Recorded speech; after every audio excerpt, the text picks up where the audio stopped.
परमेश्वर जब हम सुनते हैं और जब उसको हम पढ़ते हैं तब पवित्र आत्मा आप हमसे बात करते हैं। और बाइबल कहता है कि इस पर दिन और रात ध्यान दिए हुए रहना, क्योंकि जो कुछ तू काम करता है वो इस वचन के द्वारा तो सफल होगा। धन्यवाद, सारा आदर महिमा इज्जत आपको मिले, यीशु मसीह के नाम में सब बोले आमीन आमीन। ओके, आइए हम यशायाह की किताब को पढ़ते हैं और यशायाह किताब के अंदर अध्याय 9 है ना, अध्याय 9 और वचन हम 6 और 7 वचन को पढ़कर परमेश्वर की स्तुति करेंगे। कोई भी जन माइक से पढ़े, ठीक है?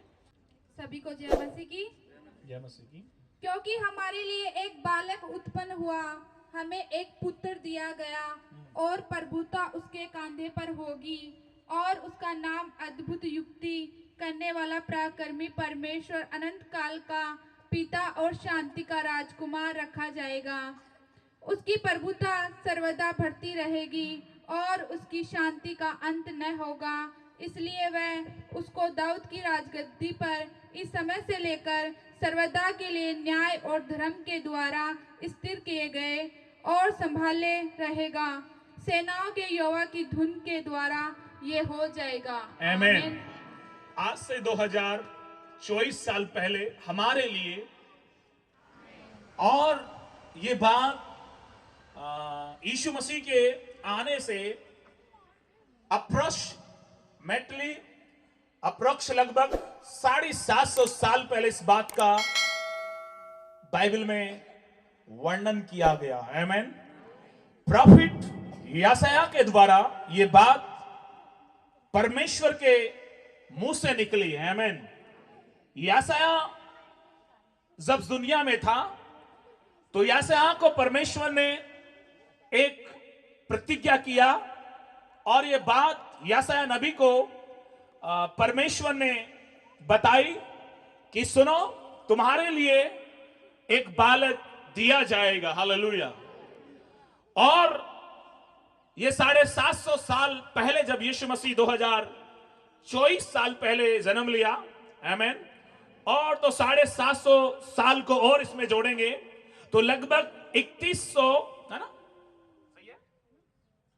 3150 साल पहले 3150 लगभग 3150 ईयर्स है ना, 3150 साल पहले ये परमेश्वर के मुख के द्वारा निकला हुआ कही गई ये भविष्यवाणी। हालेलुया। आमीन। और 750 साल बाद में यीशु मसीह का जन्म हुआ। ताली तो बजा दे। हालेलुया। आमीन। और बाइबल कहता है कि परमेश्वर के वचन कभी अधूरा नहीं रहता है। आमीन। हमारे काम अधूरे रह सकते हैं, हमारी मकान का काम अधूरा रह सकता है, हमारे बुटसेट का या हमारे शर्ट का या हमारे जूते का फ्रेश अधूरी रह सकती है, टाका अधूरा रह सकता है। आमीन। परंतु परमेश्वर का वचन पूरा होता ही होता है। आमीन। सो हमारे लिए आज से 2024 वर्ष पहले एक बालक उत्पन्न हुआ। आमीन। इस दुनिया में बाइबल कहता है परमेश्वर ने जगत से ऐसा प्रेम रखा, अपना इकलौता पुत्र दे दिया, ताकि जो कोई उस पर विश्वास करे वो नाश न हो परंतु अनंत जीवन पाए। आमीन। और बाइबल कहता है कि बालक ऐसा हल्का फुल्का नहीं होगा। आमीन। वो उस बालक के हाथ में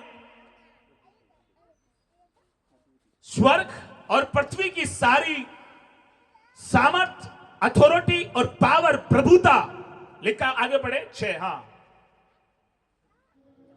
क्योंकि मैं तुमसे कहता हूं कि बहुत से भविष्यवक्ताओं और राजाओं ने चाहा कि जो बातें तुम देखते हो देखें पर ना देखी, और जो बातें तुम सुनते हो सुने पर ना सुनी।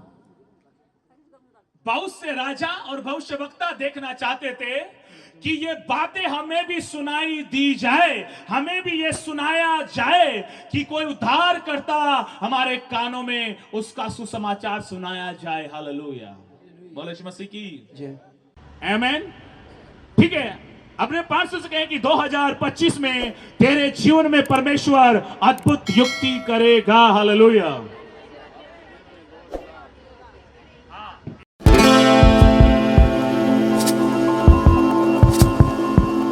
ठीक है, ये दोनों भाई है, मैं तो इसके दोनों की स्टोरी जानता हूं। जब ये प्रभु में नहीं आया था, इससे पहले ये काला होकर मेरे पास आया था। ठीक है, ये ऐसा जैसे कि वो होता ना खजूर का नहीं, उसका कलर था। हालेलुया। ठीक है, परंतु परमेश्वर इसके जीवन में क्या किया, अद्भुत युक्ति किया। हालेलुया। परंतु परमेश्वर इसके जीवन में क्या किया, अद्भुत युक्ति किया। हालेलुया। जब ये भाई मेरे पास प्रार्थना के लिए आया था, तब मैं कह रहा हूं कि यीशु मसीह क्या करता, अद्भुत युक्ति करने वाला। क्या बोले, परमेश्वर। जब ये मेरे पास आया तो क्या परेशान थी बताओ, इसको फिट्स आते, दौरे आते थे, परंतु यीशु मसीह के दुआओं के द्वारा इनके फिट्स क्या हुए, गायब पूरी तरीके से। हालेलुया। ये मैं बात आपको इसलिए ओपन कर रहा हूं कि आप विश्वास नहीं करने वाले, क्योंकि हमारे मन मोटे हैं, भारी है, हम परमेश्वर के वचन को सुनना नहीं चाहते। हालेलुया। तो बाइबल लिखा है कि वो अद्भुत युक्ति करने वाला क्या बोले, परमेश्वर।